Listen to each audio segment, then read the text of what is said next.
Hello everyone, it's Saoirse, and today I want to talk about a book that I mentioned in my last video about spooky books. This is Jamaica Inn by Daphne du Maurier, and I picked it for that video because it is so suspenseful and just gives you really creepy vibes throughout. So this was published in 1936, and let's just start by looking at this horrible cover. And I have the same issue with this that I had with the edition of Rebecca that I have, which you can see that cover there. Stop making sexist covers. I mean, they try to make it look like a romance novel. In my opinion, this is not a romance novel, and I don't really think Rebecca was either. The classic tale of romantic suspense. I absolutely hate that. Just take the romantic part out of it and say suspense, because the romance is a very small part of this book, and as you will see, it is not romantic. In this book, du Maurier is really railing against all of the sexist crap that I'm sure she had to deal with in her lifetime. And she actually set this book in, I think it's the late 1880s, or no, maybe even earlier than that, sometime in the 1800s, when obviously it was even more sexist. So there's a lot of stuff in here that's really hard to read, if not hard, like difficult, but difficult like emotionally, because you're just so angry that women are treated this way and like brainwashed into thinking about themselves a certain way, like what they're capable of in the world and what they're not based on what men tell them. So du Maurier is definitely very angry about that in this book and is using this character to show that. I'll read you the back here, and I will say that there will be spoilers in this book because we gotta talk about the twists and how crazy it is. I mean, things just really go off the rails in here, and I love it. Okay. The coachman tried to warn young Mary Yellan away from the ruined, forbidding place on the rain-swept Cornish coast, but Mary chose instead to honor her mother's dying request that she join her frightened Aunt Patience and foreboding Uncle Jos Merlin at Jamaica Inn. From her first glimpse on that raw November eve, she could sense the inn's dark power. Mary never imagined that she would become hopelessly ensnared in the vile, villainous schemes being hatched within its crumbling walls, or that she would fall in love with a handsome, enigmatic stranger. But what secrets is he hiding from her, and can she really trust him? Okay. Let's dive right in to some of the things that stand out to me in here, and perhaps underline sort of what I was saying about it being sexist. We'll start right off with her mother is talking. "It's no life for a girl," said her mother. "I did it all these years because of your father and because of you. Working for someone keeps a woman calm and contented, but it's another thing when you work for yourself. There's no heart in it then." So there's all these stereotypes about, a woman has to be a caretaker, and she's just completely useless if she's not caring for somebody, preferably a man, taking care of the home while he does his thing, which is so strange that her mother says this because, well, I guess against her will, her mother has been working this farm for years since her husband died. So it's kind of like a cool, strong woman relationship, this mother and daughter who work this farm without a man. But you kind of get the vibe that that's not the life her mother would have chosen for either of them. And it just starts off very sad right off the bat. Because then her mother passes away, and Mary has to figure out how is she going to live in this world now. She's lost both of her parents. "I promise," said Mary, but her heart was heavy and distressed at the thought of a future so insecure and changed, with all that she had known and loved gone from her, and not even the comfort of a familiar trodden ground to help her through the days when they came. That was just a really depressing and poignant line. if you've experienced something like that, it's, you know, a sudden upheaval of this life that you knew. I think all of us can kind of, in a way, say that we've experienced that with the pandemic. Certainly changed life for everyone. I don't think anyone was like, yeah, nothing at all has changed for me. And for some of us more than others.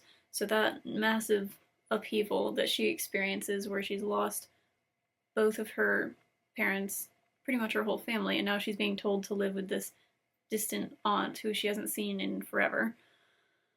And she won't even have the comfort of her familiar land.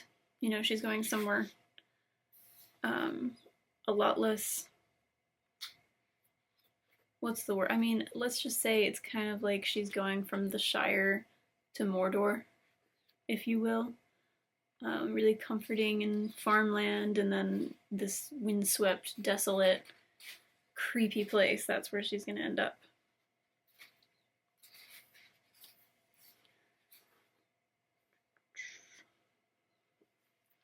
Here's a sad bit about loneliness. She sat huddled in her corner, swaying from side to side as the coach was shaken, and it seemed to her that never before had she known there was malevolence in solitude. The very coach, which all the day had rocked her like a cradle, now held a note of menace in its creaks and groans. The wind tore at the roof, and the showers of rain, increasing in violence now there was no shelter from the hills, spat against the windows with new venom. On either side of the road the country stretched interminably into space. No trees, no lane, no cluster of cottages or hamlet, but mile upon mile of bleak moorland, dark and untraversed, rolling like a desert land to some unseen horizon.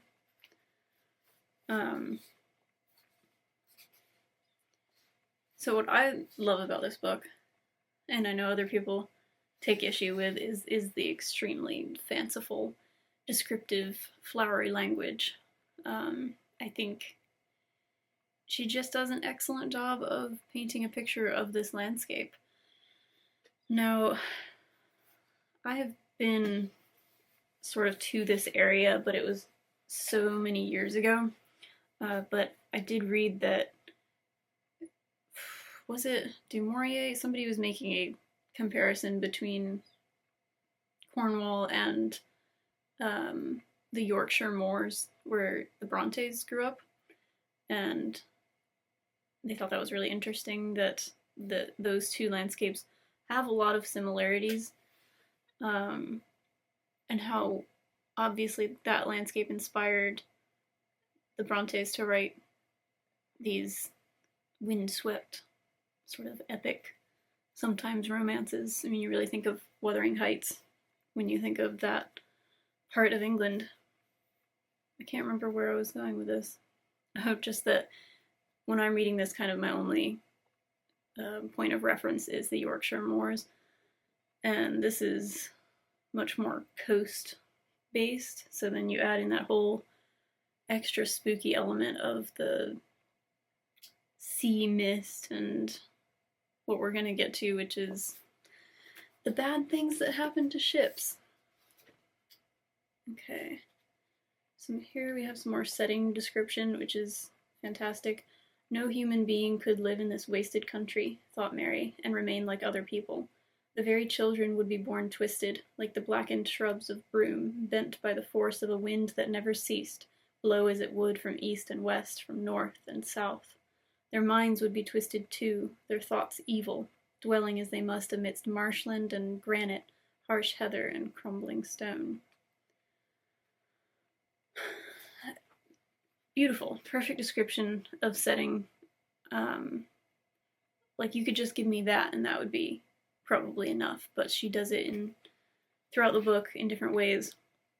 But I love how she tells us this is how the people reflect the landscape. And as you'll get to know the character of Mary, she can take something and run with it.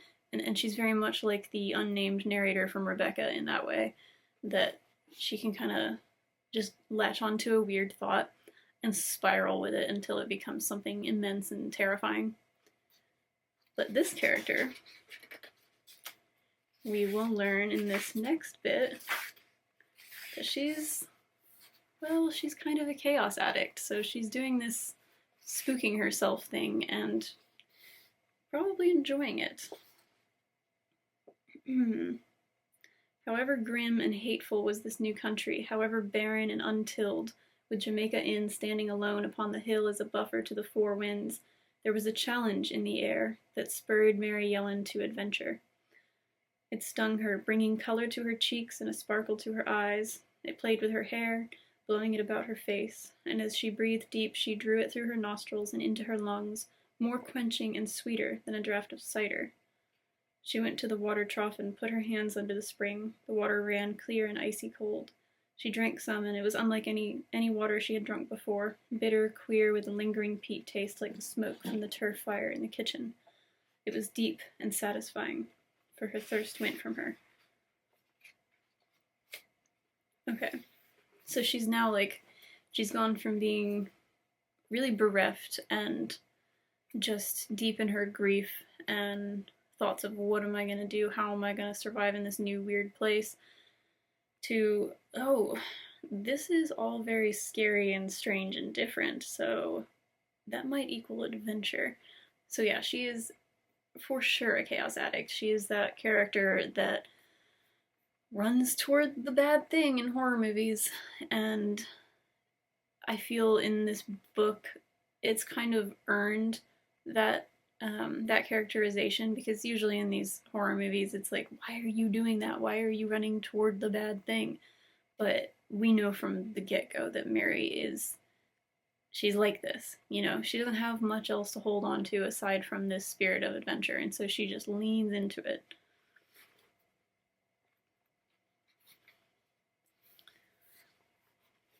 Here's a good bit where we get to see the land personified. Black cattle grazed on the moors beneath, their careful feet treading the firm ground, and with inborn knowledge they avoided the tufted, tempting grass that was not grass at all, but soggy marsh that sighed and whispered. When the wind blew on the hills, it whistled mournfully in the crevices of granite, and sometimes it shuddered, like a man in pain. I love that. Give human attributes to the land, and it's like an easy way for us to understand how menacing it felt to her, because we're very used to people being menacing. So when you make the landscape that way too, and you explain it through a human lens, we really get the picture.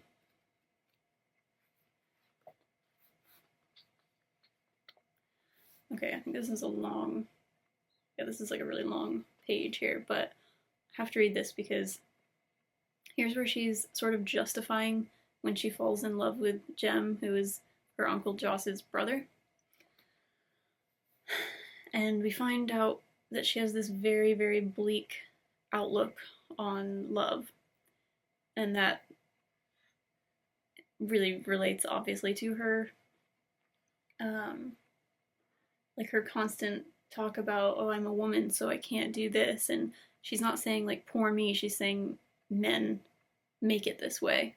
It's their world. And that's why Aunt Patience is this blubbering mess that just basically will do anything that her husband says. So we get a very harsh look at it here. Animals did not reason, neither did the birds in the air. Mary was no hypocrite. She was bred to the soil, and she had lived too long with birds and beasts, had watched them mate and bear their young and die. There was precious little romance in nature, and she would not look for it in her own life. She had seen the girls at home walk with the village lads, and there would be a holding of hands, and blushing and confusion, and long-drawn sighs, and a gazing at the moonlight on the water. Mary would see them wander down the grass lane at the back of the farm. Lover's Lane, they called it, though the older men had a better word for it than that. And the lad would have his arm round the waist of his girl, and she with her head on his shoulder. They would look at the stars and the moon, or the flaming sunset if it was summer weather. And Mary, coming out of the cowshed, wiped the sweat from her face with dripping hands, and thought of the newborn calf she had left beside its mother. She looked after the departing couple, and smiled, and shrugged her shoulders, and going into the kitchen she told her mother there would be a wedding in Helford before the month was past. And then the bells would ring, and the cake be cut, and the lad in his Sunday clothes would stand on the steps of the church with shining face and shuffling feet, with his bride beside him dressed in muslin, her straight hair curled for the occasion. But before the year was out, the moon and the stars could shine all night for all they cared. When the lad came home at evening, tired from his work in the fields, and calling sharply that his supper was burnt, not fit for a dog, while the girl snapped back at him from the bedroom overhead, her figure sagging and her curls gone, pacing backward and forward with a bundle in her arms that mewed like a cat and would not sleep. There was no talk then of the moonlight on the water. No, Mary had no illusions about romance. Falling in love was a pretty name for it, that was all. Jem Merlin was a man and she was a woman, and whether it was his hands or his skin or his smile she did not know, but something inside her responded to him, and the very thought of him was an irritant and a stimulant at the same time. It nagged at her and would not let her be. She knew she would have to see him again. So Mary is great because she is so self-aware and aware of all the ridiculous stuff that humans do in relationships, and yet she knows, no matter what, despite knowing all of this, she's still gonna fall for this guy who's not great for her, and they're going to have the same kind of romance that she's seen everybody have, which is starts out exciting and then it ends up being exactly the same. You're just yelling at each other, you hate each other, and the men often become violent and abusive, which she sees with her Aunt Patience, because Aunt Patience was so madly in love with Joss when they first met, and that's what Mary remembers of them. So to see her turned into this creature that fawns over him and takes his abuse is very upsetting for Mary, and she is saying she's got no illusions about how this is going to go, but she's still going to do it. It's just an interesting passage because she's not trying to make excuses, you know, she's not really saying this is different. This is going to be better because he's so great. She knows he's not. I like the realism. Hi. Hi, baby. Oh my goodness, what's he want?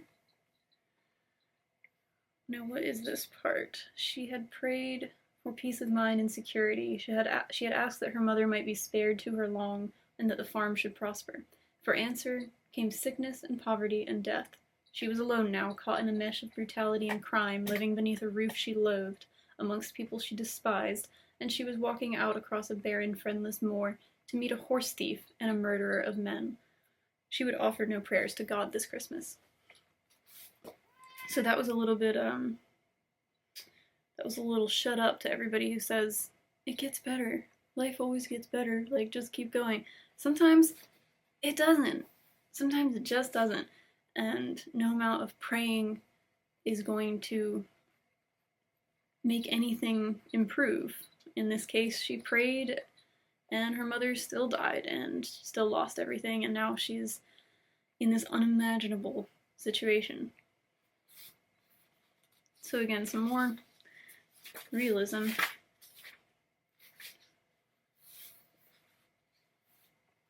Some more sexist stuff.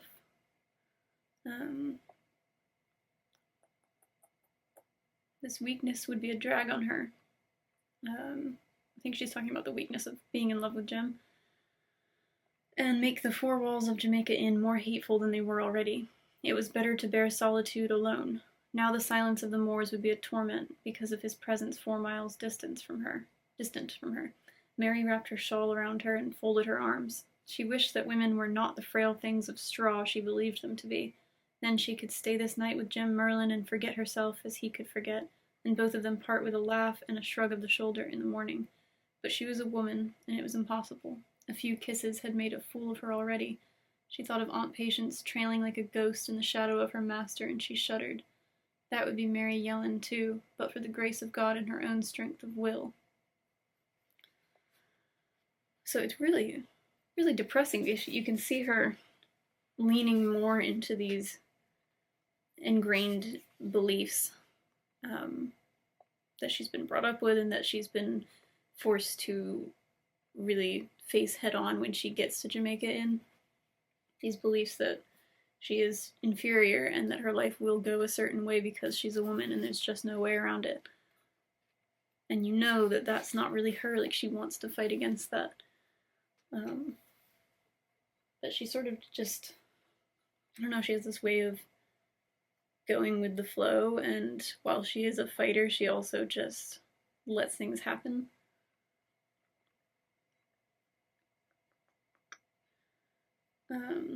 So more about Jem. It says, if loving a man meant this pain and anguish and sickness, she wanted none of it.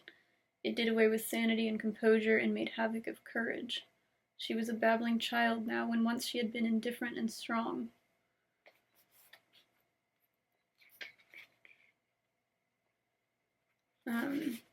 So it's like, she knows that love isn't worth it, in this case at least, but for her, what is the alternative? You know, she's not got a lot going on in this life, at least not anything going on that's good, so she's gonna cling to this one thing that is the least evil. And that, you know, I gotta say, is what often leads people into bad relationships or into staying in bad relationships. That they're just less bad than what we're used to, or less bad than the previous one. Which is bleak, but it happens. Speaking of bleak, is this? Okay, I can't remember what point this was, but life had been crushed from her anyway, and the body lying on the bed did not belong to her. She had no wish to live. Shock had made a dummy of her and taken away her strength. Tears of self-pity welled in her eyes. Oh, it says if death came now, he would be an ally. Existence was not a thing she welcomed anymore. I just like that description of hopelessness. That's a very, very strong way to put it. So you can see her throughout the book, having a little bit of hope and being crushed again, having a little bit of hope, and then everything's crap again.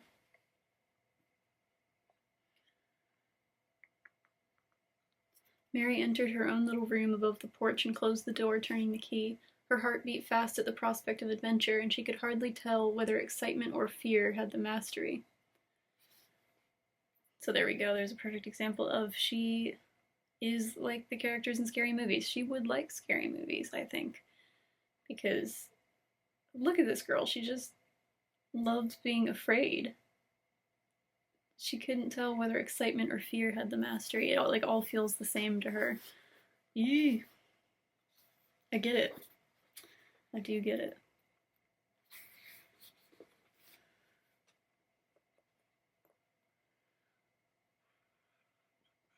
She had no will of her own. They could make decisions for her, and when Francis Davy offered his home for shelter, she accepted meekly and without feeling, conscious that her listless word of thanks savored of ingratitude. Once more she knew the humility of being born a woman, when the breaking down of strength and spirit was taken as natural and unquestioned. Were she a man now, she would receive rough treatment or indifference at the best, and be requested to ride at once, perhaps to Bodmin or to Launceston, to bear witness, with an understanding that she would find her own lodging and betake herself to the world's end, if she wished, when all questions had been asked. And she would depart, when they had finished with her, and go on a ship somewhere, working her passage before the mast, or tramp the road with one silver penny in her pocket, and her heart and soul at liberty. Here she was, with tears ready to the surface, and an aching head, being hurried from the scene of action with smooth words and gestures, a nuisance and a factor of delay, like every woman and every child after tragedy. So she wants to be part of the adventure of this whole tragedy. I mean, she, at the same time, she's grieving for her Aunt Patience, because at this point, toward the end of the book, Aunt Patience is dead, and so is Joss, and she's being treated like a little baby and bundled away from this thing that she really wants to take charge of and feels like she has, I mean, she does have such a huge part to play in this, but she's denied that. So before we saw the land be characterized in a certain way, a very malevolent way, and now we see it lose its character. It might be that anxiety had blinded her to beauty, and she had made confusion in her mind with man and nature. The austerity of the Moors had been strangely interwoven with the fear and hatred of her uncle and Jamaica Inn. The moors were bleak still, and the hills were friendless, but their old malevolence had vanished, and she could walk upon them with indifference. So through this wild tragedy that she has experienced, and all the trauma of the situation, she's come out not a different person, but the same person who is able to withstand the threats that had previously scared her. But I'd argue that even when those things were still threatening to her, she obviously still did it, like got everything done that she needed to do. She still walked miles across these moors and didn't really act afraid. So I was like, what is this ending? So Jem says all this crap about how they're gonna be together and it's gonna suck, but they're gonna. This is your choice, Mary. Like you want it to suck because it's going to. She says, he says, why are you sitting here beside me then? Because I want to, because I must, because now and forevermore this is where I belong to be, said Mary. I just don't love that.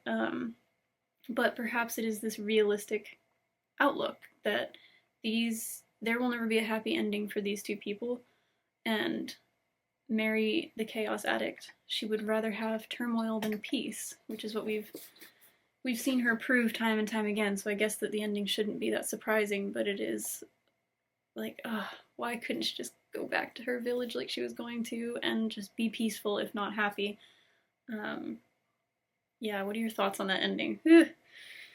And then also I wanted to mention Francis Davies' character. Oh my god, what is this guy with his obsession with like druids and the old ways? And he is so scary, and I knew something was weird about him. Like obviously he was being characterized that way. All the descriptions of him were really very scary and like just unsettling, I guess is the best word. But I did not guess that ending, that he was going to be the one that was giving orders to Joss Merlin to wreck ships and steal all of the stuff and smuggle it. I was very sad about that. I was like, why can't Francis Davy just be like the nice hero that he portrays himself to be? But no, he is a weird creep that is like, I don't know. What are your thoughts on him? To me, he's like this scary loner that has got all these really twisted ideas in his head. He kind of makes me think of like today's incels. He's just gonna kidnap this woman and they're gonna go live in the old ways. And then he gets overpowered very easily at the end. But I liked that I didn't guess what was gonna happen. I kept thinking like, this is gonna be the twist. I was like, Aunt Patience is gonna be the bad guy. We're gonna find out that she's the one that's like giving orders to Joss, and this is all like a weird cover up. No, but it really kept me guessing. They kind of just, she puts doubt into your mind about every single character. So that's all I'm gonna say. I think I really, really enjoyed it, and I could not stop turning the pages. I love the unsettling feeling that she created, and I think this is a perfect read for Spooky October. So, but find a different edition without this terrible cover. These are just the ones that I could find at my local store. But anyway, happy reading, and thank you for watching. I will see you all next time.